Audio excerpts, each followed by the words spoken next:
Okay, ayan mga kalaro, magandang hapon sa mga kakatunin lang. Tapos na po tayo sa ating live draw. Kung hindi mo naabutan, huwag kang mag-alala, eto na po ang ating recap.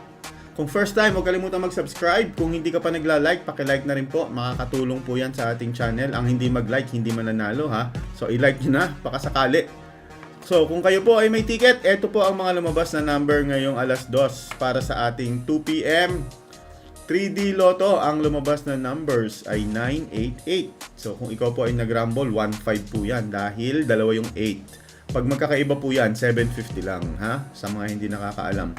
Kung target naman, 4,500 sa 10 piso, 9,000 sa 20 at may tax pag 30. Huwag kayong tatayan ng 30, sabihin mo isang 20, isang 10. Okay?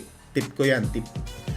Ayan. Okay, sa mga 2D Lotto players, ang lumabas na number ngayong hapon ay 13, 30. Pang alas 2 po yan. Sorry, ginagamit ko rin kasi ng alas 9 to.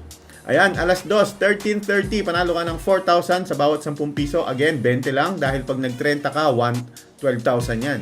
So may tax pa rin. Pag lumagpas po ng 10,000 ang inyong panalo, may tax po yan.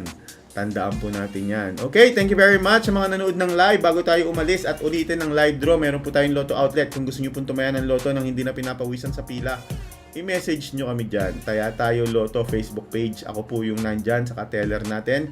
I-chat nyo lang yung taya, i-chat yung bayad. May ticket po yan. So pag nanalo ka, kayang-kaya nating i-validate. Ipapadala natin sa GCash mo. Thank you very much. Magkita-kita po tayo mamayang alas 5. Sa mga gustong manood ng live draw, ulitin po natin para sa iyo. Let's go. Thank you very much sa mga nanood ng live. Elmer, Edgar, Sa isinagawang pre-draw procedures, see you mamayang alas tatuhayan 5. ng Bye-bye. Lotto Draw Panel of Judges and Draw Representatives from the PCSO and the Commission on Audit ang manda bago ang live Lotto Draws.